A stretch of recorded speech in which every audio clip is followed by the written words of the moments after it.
O Trabou está grandemente traga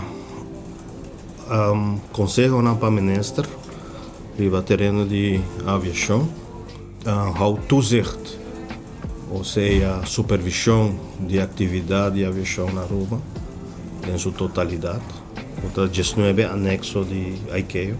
Aruba, nossa atividade de registro, a data foi em 88 bem arriba, então ela aumentar o registro mês, tem aumento na ano 94, 95, caminha, aí chega momento no stop, não se chega basta over de 100 avião,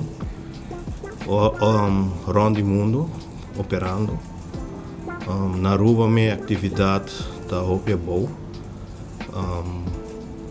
E no momento na aqui todo país, maioria país está registrado avião. Aruba nota uma exceção.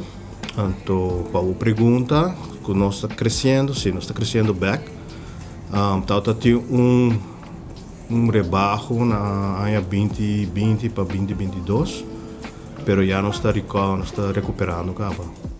Operando avião tecnicamente sempre por haya com problema não operacional, problema não técnico, pero o sistema que a Aruba tem um sistema assim robusto que é mínimo, é haci que nós temos tour a supervisão de avião aqui, seja nós na local mesmo ou não que nós temos subcontratar, que está se trabalhando para nós. É uma mescla, passou botim com companhia na maioria da privada, da gente não que da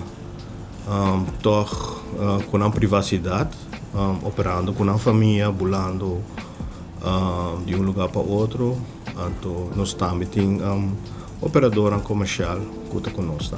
Era importante antes de non-stop. E algo aqui a trove vuelo está aumentando por a parte de Latinoamérica com a aviação civil. Estava sabe o futuro de querer vira assim na trove? Você é joint effort para lograr isso. Para começar, botinho trago o aeroporto, botinho assegurar o vuelo não e botinho trago com mais departamento de governo para make it happen, para maneira imigração com doano, pensei. Sim, aeroporto, instância, o NV, entidade de governo para privado.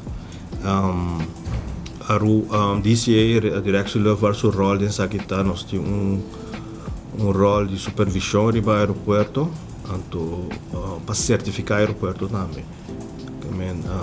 Cada ano, o aeroporto está o de audit, do nós não, que está em dienst que não, e com esse está saindo uma certificação para o aeroporto.